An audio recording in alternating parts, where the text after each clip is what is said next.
Incidente nel primo pomeriggio in località Capasqua a Chioggia. Un papà di 40 anni ha perso il controllo del furgone ribaltandosi sulla carreggiata e perdendo la vita.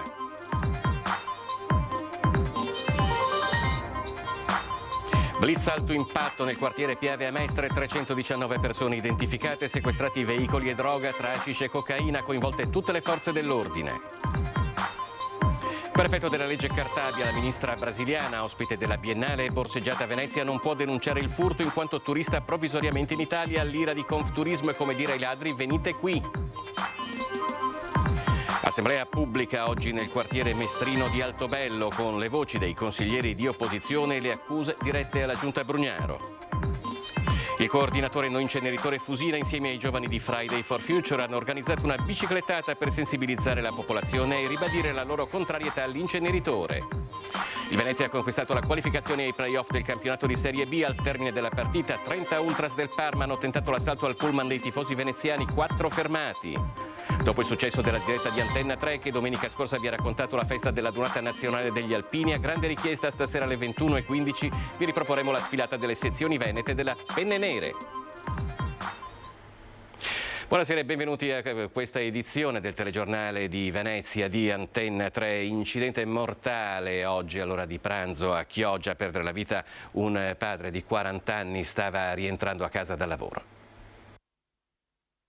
Aveva appena terminato di lavorare, stava dirigendosi verso casa in direzione Rosolina quando, forse a causa dell'asfalto sdrucciolevole per la pioggia ed ora al vaglio della polizia locale di Chioggia, verso le 13 ha perso il controllo del suo Fiat Ducato che si è rovesciato lungo la carreggiata con l'artigiano rimasto inesorabilmente schiacciato, perdendo la vita. Avrebbe compiuto tra poco 41 anni l'artigiano originario di Chioggia ma residente a Rosolina. L'incidente mortale lungo la provinciale 7 in via Rebosola a Capasqua di Chioggia, avvenuto nello stesso punto, e cioè dopo la curva al ponte, dopo il ristorante L'Incontro, in cui martedì scorso si sono scontrate frontalmente un'ambulanza della Croce Verde con un'auto andata completamente distrutta, con entrambi i conducenti finiti in rianimazione, uno dei quali anche oggi sta lottando per la vita a Mestre. Oggi sul posto, per riconoscere la salma, i genitori dell'artigiano con la compagna e il figlio di 14 anni. Sul posto con la locale vigili del fuoco e sanitari del 118. Traffico deviato per un paio d'ore fino alle 15 lungo la strada serrata parallela. E allora ci spostiamo a Mestre, dove oggi c'è stata un'importante operazione di tutte le forze dell'ordine, un maxi blitz nell'area della stazione con maxi sequestri e importanti sgomberi. Maxi operazione nel quartiere di Via Piave a Mestre, sequestrate 2 auto, droga tra hashish e cocaina, 9 le multe comminate per consumo di droga e ancora sequestri e sgomberi di edifici occupati. Alto impatto, in nome del blitz cui hanno preso parte tutte le forze dell'ordine, è avvenuto nel corso di questa settimana in quella che è considerata da sempre la zona più calda della città e purtroppo sempre al centro delle cronache tra uso di droga anche in pieno giorno e così spaccio, degrado, aggressioni e violenze. Anche in considerazione dell'afflusso di turisti accorsi a Venezia per la Biennale, nel corso della medesima operazione sono stati effettuati 11 posti di blocco negli svincoli non soltanto di Via Piave ma anche di tutta l'area attorno alla stazione dei treni, con 319 persone controllate e 116 veicoli, 2 dei quali, come già detto, sono stati sequestrati. Effettuati inoltre controlli a 5 negozi ed eseguiti 5 interventi di sgombero, emesse 14 sanzioni in materia di pulizia di centri urbani, 9 per consumo di droga nella pubblica strada, 2 le persone segnalate alla prefettura per consumo di droga. Per effetto della legge Cartabia, la ministra brasiliana, ospite della Biennale borseggiata a Venezia, non potrà sporgere denuncia in quanto turista provvisoriamente in Italia. Un paradosso che ha scatenato l'ira degli albergatori. Intanto la ministra ha ricevuto le scuse della città da parte del prefetto di Venezia. Il borseggio avvenuto nei giorni scorsi a danno del ministro della cultura brasiliano Margareth Menezes mentre viaggiava su un vaporetto ha scatenato la reazione del presidente di Confturismo Veneto. Pare che sia una modifica apportata con la legge Cartabia per cui il cittadino italiano deve sporgere denuncia perché si possa perseguire lo spacciatore, mentre il cittadino straniero, se è straniero residente stabile in Italia, può farlo. Il cittadino di passaggio, lega turista, non può farlo. Allora questo significa comunicare ai malviventi nostrani, quelli abusivi sul territorio dello Stato, e a tutti quelli del Mediterraneo: venite in Italia, perché in Italia potete scippare i turisti tranquillamente e non vi succederà nulla. Michielli si è appellato al ministro alla giustizia Carlo Nordio. Confido nella sensibilità del ministro Nordio, che, avendo operato tra l'altro a Venezia, risiedendo a Treviso, capisce cosa significa il concetto di ospitalità per il nostro paese. L'ospitalità si basa su due cose, lo prova lei, lo provo io, lo prova chiunque ci stia sentendo quando va all'estero. Dove vado? Vado in un paese dove sono sicuro e ho una buona sanità. Qualora questo messaggio passasse, e a questo punto passa per forza perché è finito sui giornali, lei si immagini a cosa potenzialmente possiamo andare incontro con la stagione estiva. Intanto la ministra Menesis, che era a Venezia per la Biennale di Architettura, è stata ricevuta dal prefetto di Bari, che le ha espresso la propria vicinanza e quella delle istituzioni per il furto subito. Nei giorni scorsi un'infermiera è stata minacciata verbalmente nell'ospedale di Portogruaro. È successo in seguito ad un evento tragico che ha coinvolto i familiari di un giovane deceduto. Va capito il contesto, ha commentato il direttore generale dello squadro Mauro Filippi, anche se le minacce non sono mai giustificate. Si tratta di un caso che va letto nella drammaticità di un evento mortale, va compreso lo stato d'animo del genitore. Gli operatori che lavorano al 118, ha continuato il DG, sanno cosa significhi trovarsi di fronte al dolore e alla rabbia di familiari di una vittima. Nulla a che vedere con le aggressioni senza motivo che in ogni caso ci sono, e condanno con la massima fermezza. Proprio per aiutare i parenti a gestire questi eventi, ha concluso Filippi, abbiamo già fatto corsi dedicati. E torniamo a parlare della casa di riposo di San Donà di Piave, perché è stato chiesto un rinvio a giudizio con l'accusa di abusi alle anziane ospiti della struttura. Chiesto dai legali il giudizio abbreviato per Davide Barresi, l'operatore sociosanitario 54enne accusato di violenza sessuale nei confronti di 3 anziane ospiti nella casa di riposo Monumento ai Caduti a San Donà di Piave. Una richiesta arrivata dopo il rinvio a giudizio nei confronti di Barresi, e ora il GIP cancellerà l'udienza in programma il 26 giugno per fissarne un'altra. Barresi era già stato arrestato dai carabinieri a novembre 2022 durante l'indagine sui maltrattamenti a danno degli anziani ospiti nella struttura, poi sfociati negli arresti di marzo. Le telecamere l'avevano ripreso mentre violentava le donne.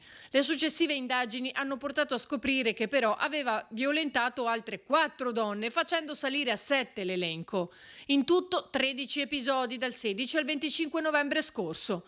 Ne approfittava mentre dormivano avvicinandosi, si masturbava e mimava, tentava o portava a termine gli atti sessuali, abusando delle condizioni di inferiorità fisica e psichica delle pazienti, ha scritto il sostituto procuratore.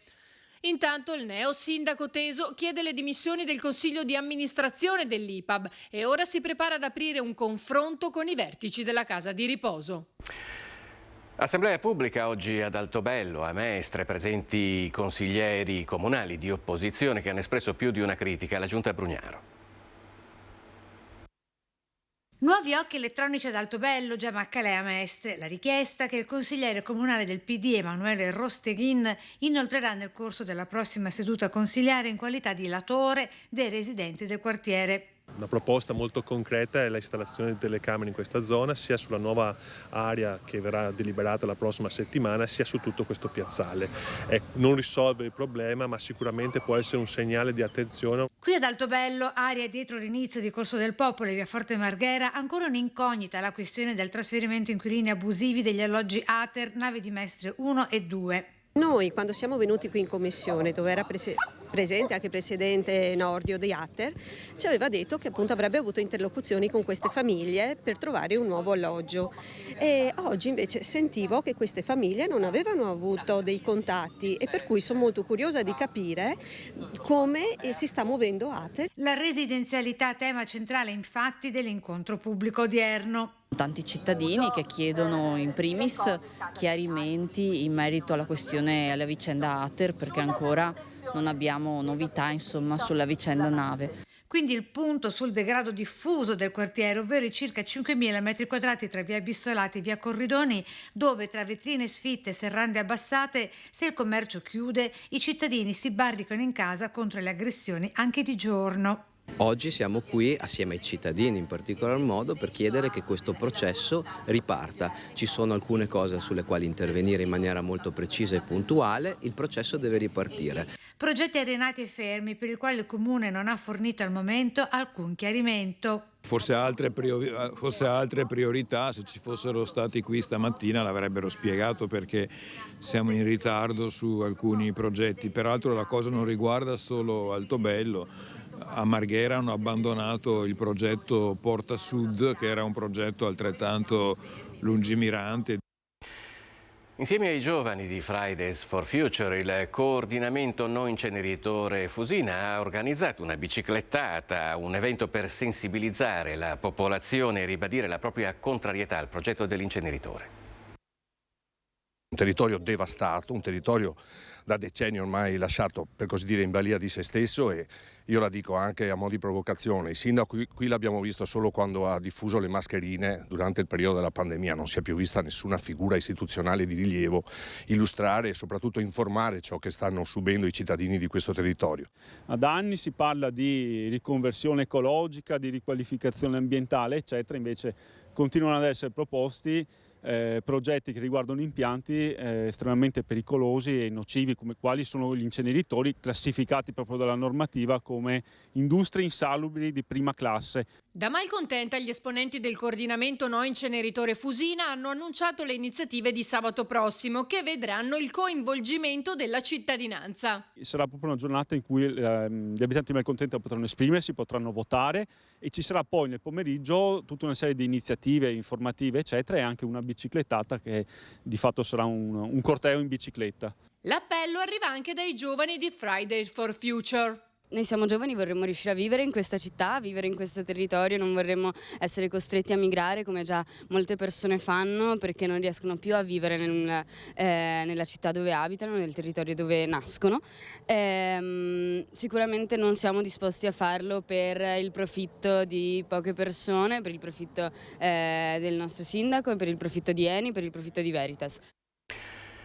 Come era stato annunciato giorni fa, la notte scorsa un convoglio composto da 4 mezzi speciali ha attraversato l'autostrada A4, il passante di Mestre e la A57 tangenziale di Mestre, uscendo allo svincolo di Mira Oriago per trasportare i manufatti che andranno a comporre le paratie del Mose alle bocche di porto della Laguna di Venezia. Un trasporto unico nel suo genere, soprattutto per le dimensioni. È stata infatti occupata tutta la carreggiata. Noi ci fermiamo per un istante e ci rivediamo tra poco.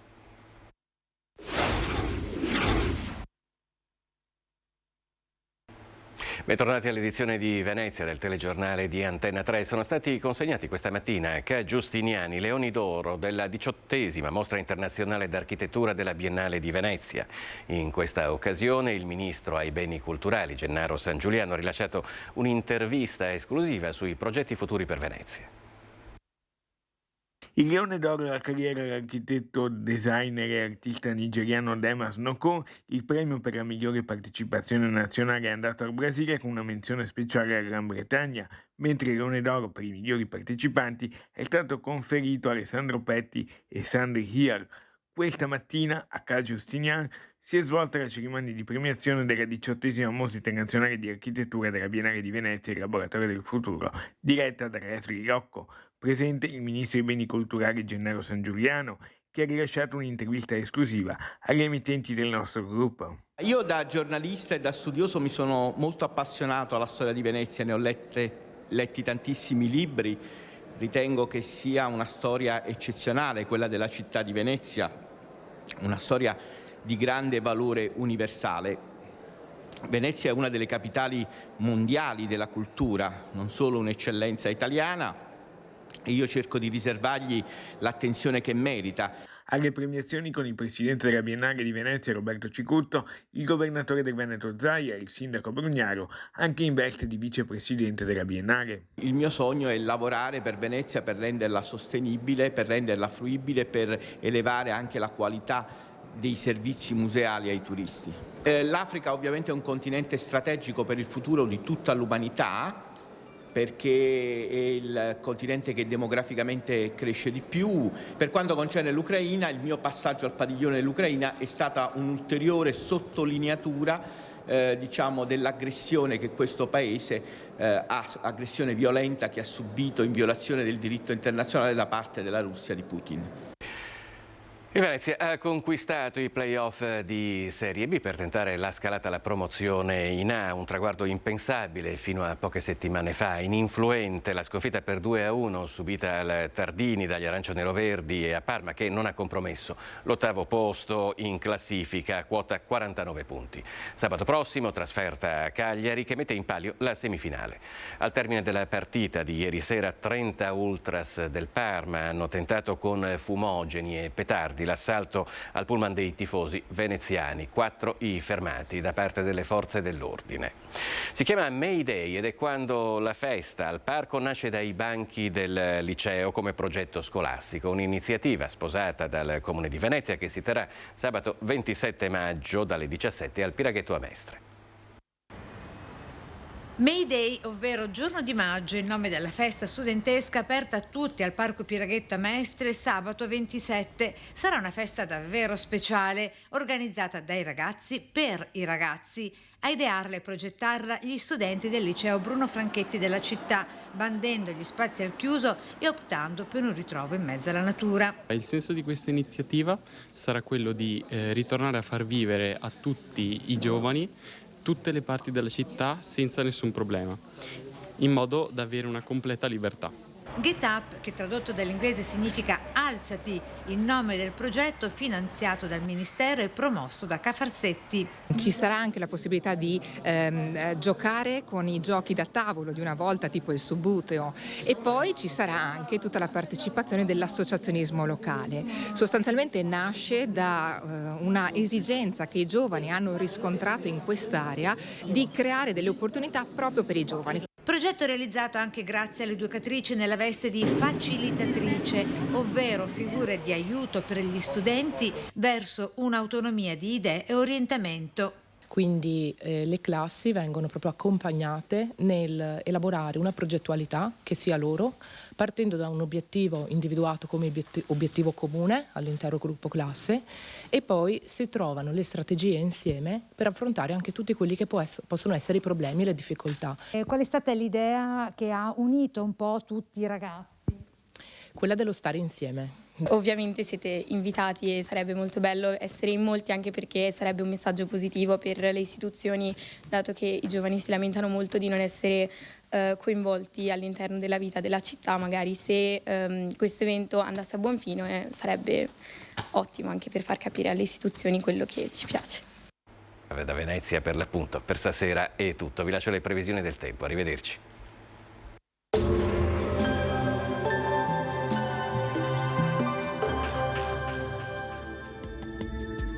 Bentrovati al meteo.